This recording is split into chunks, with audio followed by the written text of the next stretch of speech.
Вы сами где родились? В Дагестане, Кайтакский район, селение Янгикен. Самое большое селение евреев там были у Янгикенты. И самые богатые. В районе населенного пункта Пекша в этот момент... Добрый вечер всем, кто сегодня смотрит канал РГВК «Дагестан» в нашей республике и далеко за ее пределами. В эфире передача «Другое измерение». И первое, что хотелось бы сказать, это впечатление с церемонии вручения журналистских премий «Золотой орел». Вообще-то я человек не пафосный. Тот, кто хотя бы немного меня знает, это подтвердит. Поэтому все подозрения в том, что я ожидал там что-то получить, напрасно. Но то, как там показно проигнорировали РГВК, меня лично возмутило до матросских матюгов.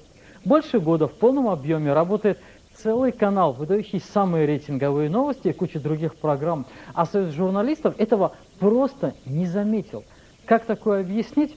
А может, это союз не всех журналистов, или это союз некоторых журналистов? Так и сказали бы. В конце концов, мы организуем свой союз, и тоже откроем ресторанчик, тоже выклинчим налоговые льготы, и тоже, в свою очередь, раздадим слонов своим, а потом пригласим вас в свой кабак и скажем: не обижайтесь, хоть вы хорошие ребята, мы вас в упор не видим и не чувствуем, потому что мы любим других. И пообщавшись с коллегами, мы приходим к выводу, что сегодняшняя ситуация не может считаться нормальной. Мы, журналисты, должны иметь хоть кого-то, кто хотя бы иногда будет вспоминать не о нафталиновых писаках, а о тех, кто действительно сегодня читаем, тот, кого смотрят, слушают. И когда случается инцидент с избиением журналистки РГВК, не мы просим у них поддержки, они сами приходят и спрашивают, чем нам помочь. Хотя бы формально обозначают свою солидарность с нами. Сегодняшний союз журналистов в лучшем случае вас на халяву покормит в ресторане. Кстати, на инцидент с Найдой Гаджиевой союз журналистов так и не отозвался. Что, в общем, и подтверждает, что это просто клуб журналистов, симпатичных Северному альянсу. В связи с этим еще пару фраз про сюжет о Дагестане в неделе с Марьяной Максимовской. Набор штампов, совершенно не связанных между собой явлений. Такое навалять за полдня может даже стажер, что готовится стать корреспондентом на РГВК «Дагестан». Порубленные в петрушку Адильгерей Магомед Тагиров, Саид Амиров, Заур Газиев, ночной клуб «Кактус», школа Сафинат и Газимагомед Гимринский. Вот полный бред. Корреспондент РЕН-ТВ 1,5 часа нас чуть ли не на шпагат сажал, отснял кучу материалов. И все, чтобы выдать каких-то 20 секунд откровенной ерунды. Высший пилотаж непрофессионализма, с чем и поздравляю. Ну а теперь спустимся на нашу грешную землю и поговорим о делах более мирных. Потому что сегодня в гостях у другого измерения человек, занимающийся изданием книг для детей на национальных языках. Итак, дамы и господа, имею честь представить Айдамир Айдамиров. Добрый вечер. Добрый вечер, уважаемые телезрители. Итак, мой самый первый вопрос. Для чего нужно делать то, чем вы занимаетесь? Ведь, в принципе, родной язык все-таки надо изучать в семье, в своей среде. Для чего нужны ваши книги? Родной язык, конечно, в семье, в среде надо изучать. Это первый этап.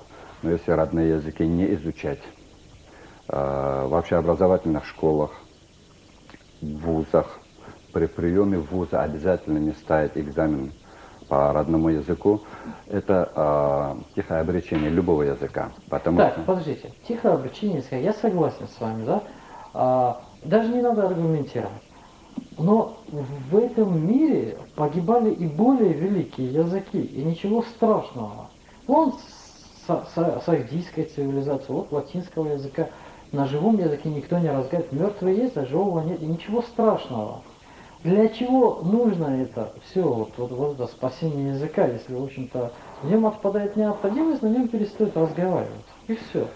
Когда я однажды получил 3 по диктанту, по контрольной работе в школе, меня отец спросил: что ж ты 3? Я сказал, что кое-кто получил 2. Отец мне тогда сказал: а 5 кто-нибудь получает? Есть вымершие сагдийские, но есть не вымершие великие. Почему мы должны хоронить себя? Разве те 2 лягушки из нашей дагестанской притчи, которые тонули в сметане, одна решила все равно мне не жить, сложила лапки? Это мы знаем. А другая... На этом мы даже время терять не будем. Да? Ага. Я не слышу аргументов прагматичного человека. Это нужно для того, чтобы мы жили хорошо, красиво, чтобы у нас экономика работала. Да? Я этих аргументов не слышу. Я не слышу, что это нужно для национального самосознания. Языков слишком много, чтобы это нас объединяло в единое пространство. Да? Я аргументов не слышу. Для чего нужно защищать языки, кроме сентиментов? Дело в том, что человек сам есть сентимент. Человек он отличается от всего, включая животных и неживых тварей, языком. Язык – это его сознание. Человек вообще родился не для того, чтобы просто взять вот и объединиться с кем-то, чтобы человечество во что-то там объединилось. Как говорил наш патриарх Расул Гамзатов, представьте, если бы все звезды и луны, все это объединилось в одну на полнеба звезду. Человек родился для того, чтобы быть счастливым. Счастливым он бывает в состоянии психологического комфорта. Когда я знаю хорошо свой родной язык. Позвольте, но язык и ощущение счастья – это такие разные вещи, да, и совершенно не пересекающиеся. Ощущение счастья – это внутри тебя. Это оно либо есть, либо его нет. Да, и от того, что вот я не знаю родной язык, да, мне не стыдно, и мне все равно. И я знаю кучу людей, которые живут и прекрасно без этого справляются. Саргументируйте, почему мне должно быть плохо. Ну, вы знаете, лет 200 назад тоже были счастливые люди, они не имели, скажем, там, телевизора. Сейчас многие без этого как-то не могут жить. Человек, который чего-то не имеет, скажем, не знал никогда родного языка, ему трудно представить, что он потерял. Потому что многие сейчас тоже говорят о том, что вот я того не имею, того не знаю, но мне, скажем, о стыде тут не приходится говорить, но о, скажем, лишенности это есть тот человек, который знает родной язык, тот человек, который знает его не просто как набор слов, а дух и букву родного языка, который живет родным языком, он много обретает. Дагестан искренне был двуязычным, он всегда был, в данном случае дагестанско-русское двуязычие, до этого там то дагестанско-арабское, дагестанско-тюркское, в Кавказской Албании было дагестанско, ну там лезгиноязычные больше народы, армянское, потому что на армянском языке отправлялись там религиозные культы. Вот, и они имели возможность вот, света и тени, скажем. Человек двуязычный, он лучше видит мир, потому что человек, знающий несколько языков, через вот, свой родной язык. Язык – это просто обозначение каких-то предметов. Это передача чувств или названий каких-то, да. Но это какая разница, на одном или на другом языке говоришь. Мы говорим на русском языке, который объективно богаче, чем наши национальные языки. Это не объективно, это мнение определенной части. Тут я во многом с вами не соглашусь. Во-первых, критерии богатства языка должны быть. Если говорить о наборе слов, я могу вообще позаимствовать, скажем, и из русского языка, из английского кучу слов и считаться богатым языком. Нет. Гибкость языка. Вот. И я хотел бы еще с самого начала сказать, язык – это не просто обозначение каких-то предметов или чего-то. Нет, это не просто слова. Язык – это сознание, то есть это я. Человек вообще – это его язык. Каков твой язык – это вообще вы и есть. Вся ваша жизнь и вся ваша сущность – это ваш язык. Так что говорить о важности языка... Нет, ну вот то, что вы говорите, это все не аргументы. Это я могу вам поверить просто как умному человеку, но аргументов я, в общем-то, не услышал. Мы можем говорить на английском языке, мы можем говорить на русском языке, но это нашу суть все равно не меняет. Мне так кажется, да? Хотя вы утверждаете обратное. А почему вы так утверждаете? Вы, в принципе, аргументы, на которые бы я отозвался, в общем-то, я не слышал. Вы знаете, вот в области здравоохранения раньше было, вот, скажем, отрицание восточных различных медицинских учений, скажем, подходов. Да? Сейчас все больше и больше подходит о том, что врач, скажем, будь то он уролог или кто-то, он должен охватывать все. То есть вплоть и психологию и все остальное. Точно так же и экономика, и вся остальная жизнь. Нельзя, скажем, сейчас очень многие вот впали, вот английский язык надо срочно изучать, на компьютерах работать, это все похвально. Но не охватив и родные языки, родную историю. Посмотрите «Японское чудо». Они на самурайском духе, там свои... Это капиталисты. Нет, но они пришли к этому, уже став постиндустриальной страной, в общем-то, да? А так им все-таки надо было от этого очень сильно отойти, научиться хорошо по-европейски работать. Почему по-европейски? Потому что по-европейски, потому что аккуратность, точность, некоррумпированность. Это, прежде всего, это все-таки признаки европейской системы. Ну, это больше, скажем, такое устоявшееся мнение. Это японцы, разве они когда-нибудь были менее аккуратны, чем европейцы? Были. До экономического японского чуда Япония была грязная, необразованная. Да, у них была великая культура, но это была очень коррумпированная страна. Пока там не навели порядок американцы, в общем-то, там вот то, что мы сейчас видим, и то, о чем мы сейчас слышим, это было совершенно другое. Я смотрел передачу на телевидении центральном, показывали город Шанхай, их не там Баденвилли, вот эти вот. И там было замечание ведущего московского, что несмотря на бедность и нищету, в смысле санитарии у китайцев, в Шанхае, вот в этих вот их уголках, там чистоты гораздо больше, чем в любом центральном районе любого европейского города. Много это, и часто, когда говорят, или азиат, или что-то, это, ну, это немножко, может быть, и другая тема. Не хотелось, да, мы отклонились. Но я хотел сказать, посмотрите, англичане, японцы. Вы когда-нибудь видели, чтобы англичанин вообще пел песню на чужом языке? Никогда не увидите. Нет, на итальянском поют оперы. Ну, это только оперы, понятно. Ну, тут уже, как говорится, никуда не денешься. Вот. Евреи, народ по прагматичности, который мало кому уступит. 2500 лет он не имел ни государственности, была утеряна. Вот. И язык иврит, сохраненный, очень узких кругах и очень, скажем, условно сохранившийся, он введен как государственный язык. Значит, это нужно. Вот. И нужно почему? Потому что когда ты берешь все в целостности, все закономерности, тысячелетиями существующий родной язык, он входит в плоть и кровь человека, даже акцент. И есть доказательство такое, что... Так, мы уходим, без аргументов. Дагестан многоязычен. Он многоязычен даже в пределах одного языка.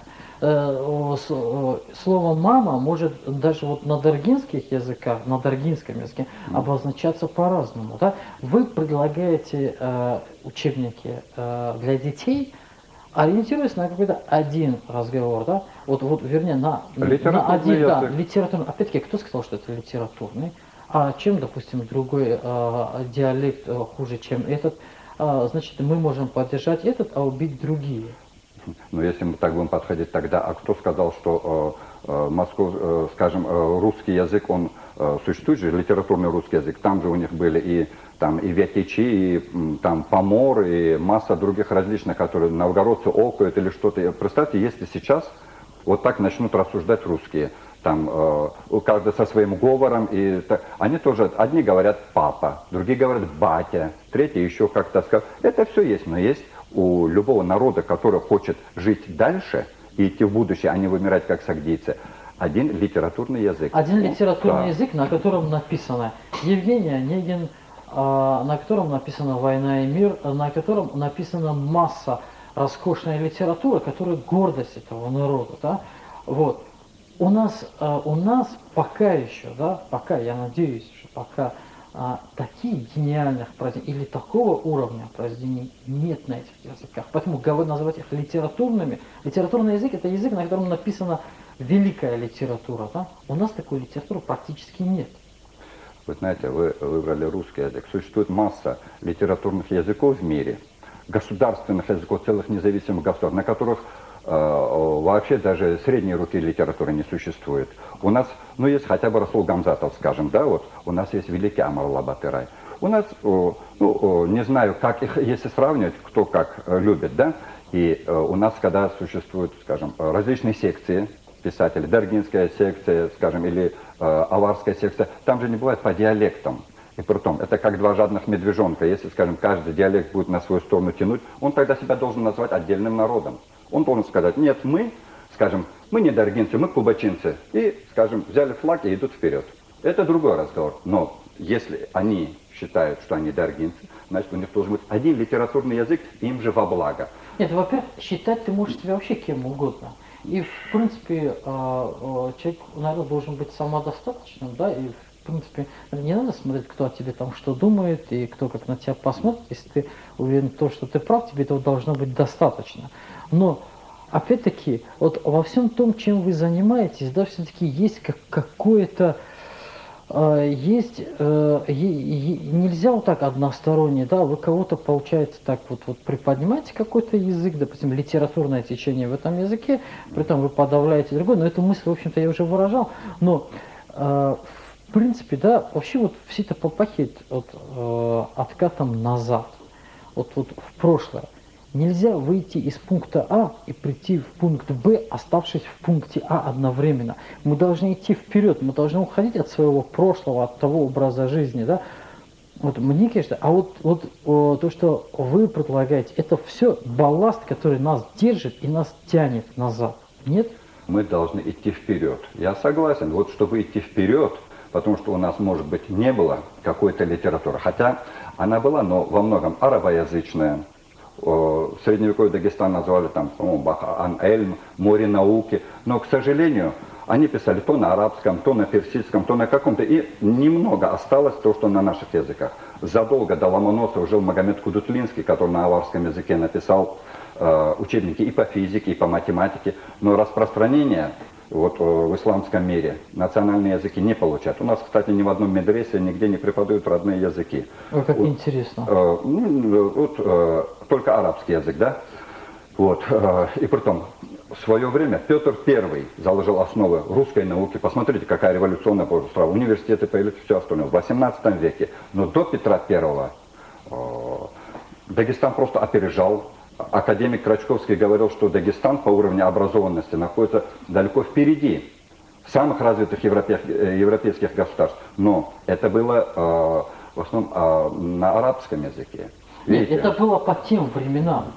И потом это был другой народ. Да, но, как вы сказали, мы же еще не вымерли как созданцы. Финального свистка еще нет. Мир не принадлежит романтикам. Дела делают холодные и расчетливые люди, не знающие ни угрызений совести, ни сентиментальных проявлений. Даже самые успешные творческие проекты возглавляют деспоты и диктаторы. Как обращаются с артистами в своих театрах самые известные режиссеры? Виктюк, Житинкин, Захаров. Театральная Москва уже давно пережевана. А чего говорить о преуспевающих менеджерах серьезных корпораций?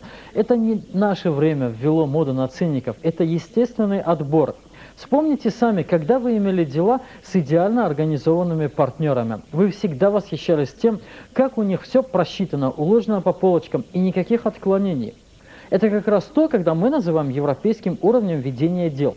Но при этом вы наверняка замечали, что люди, они, мягко говоря, сложные.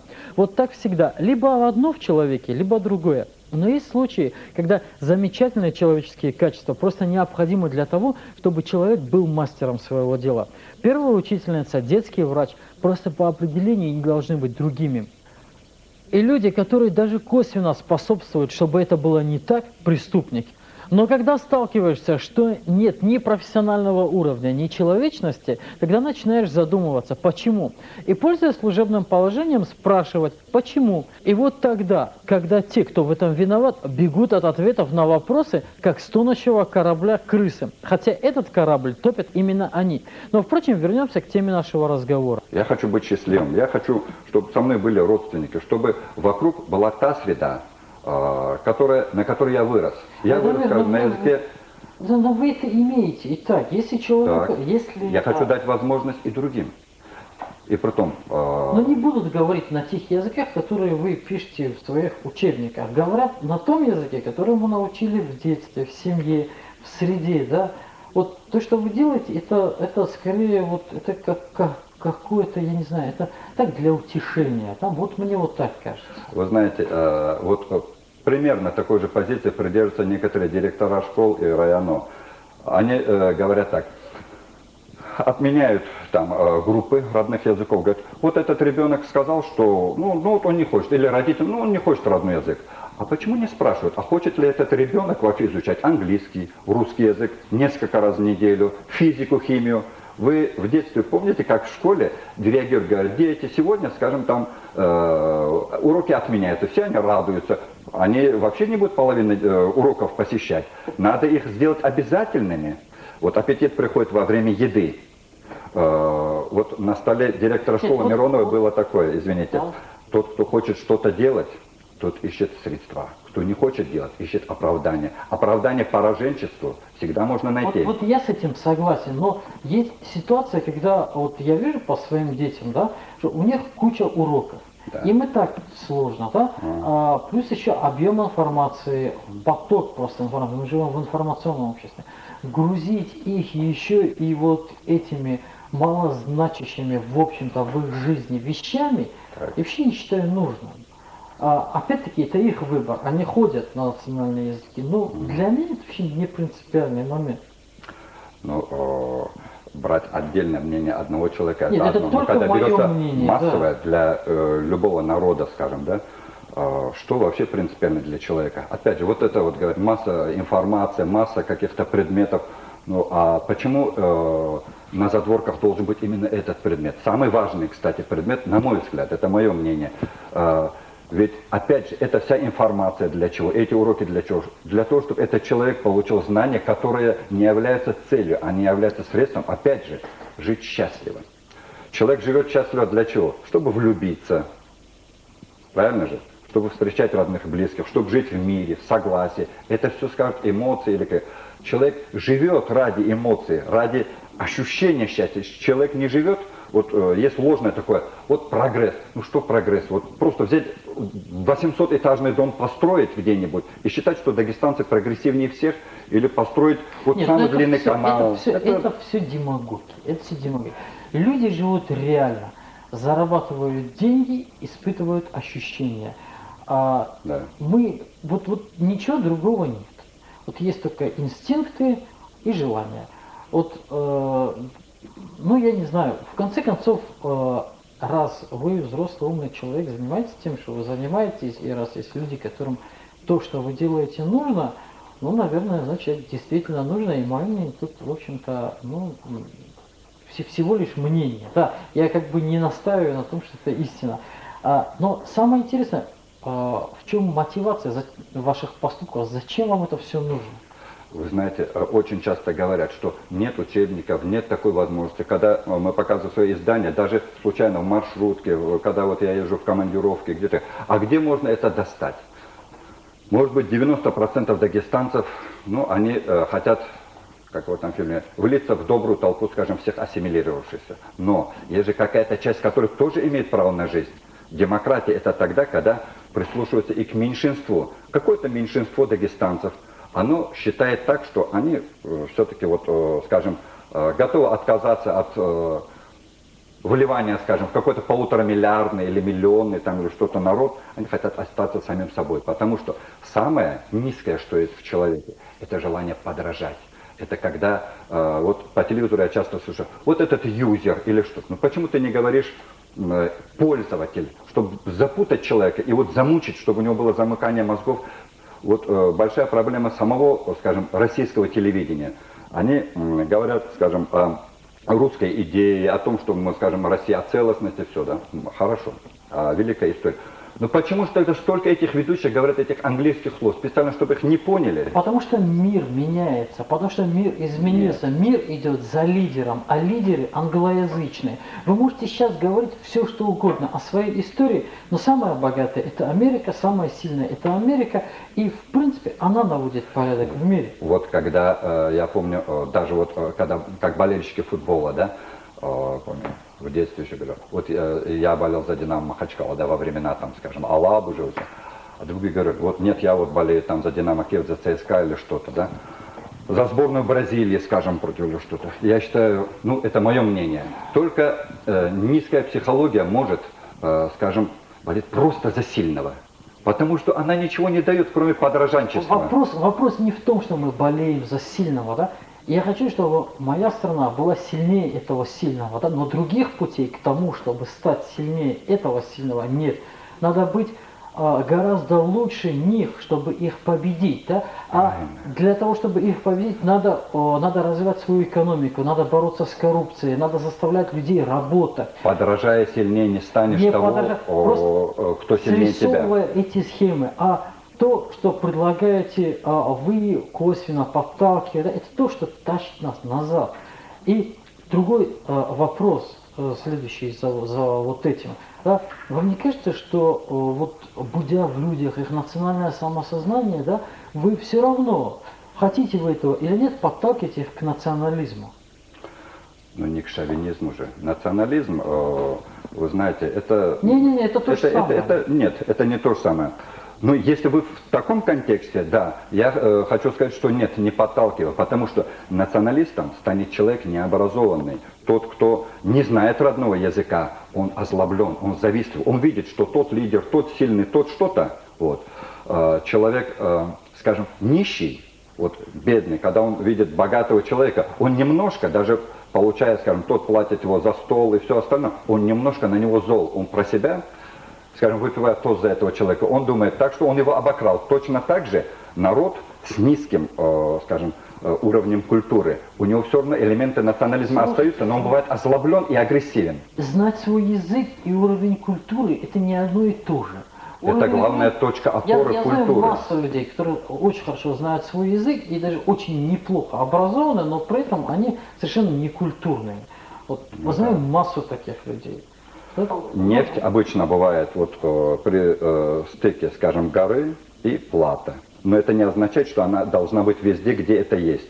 Вот не все белое это, скажем так, или вата, не все белое, скажем, сахар. Ну это понятно. Так, если бы, скажем, только человек от того, что он знает родной язык, становился бы, скажем, величием культуры. То, что произошло в Дагестане за последние 70 лет, нельзя оценивать однозначно, как положительное или как отрицательное явление. С одной стороны, из полуголодного, бедного, утопающего во вшах населения мы обратились во внешне очень европейскую нацию. Хотелось бы добавить, что еще недавно Дагестан назвали музеем инфекционных заболеваний. Переселение с гор на равнину, конечно же, многое изменило. И если первое поколение, переселенное сталинским режимом, на новых местах часто болело и просто вымирало, то их дети уже ассимилировались. Вторая волна переселенцев с гор на равнину была уже после войны. Люди спасались в городах от безработицы и бедности. Следующая волна – это те, кто приехал в город на учебу, да так и пустил здесь свои корни. Если первая волна переселения шла без разрыва поколенческих связей, то вторая и третья волна людей, переехавших в город, не могла не лишиться своих корней. Горцы второй и третьей волны, оседая в городе, обзаводились семьями, детьми. Будучи работающими людьми, не могли воспитывать своих детей в той ментальности, в которой выросли сами. Среда была совершенно другая. А бабушки и дедушки, являющиеся традиционными носителями и передаточным звеном культуры, оставались в горах.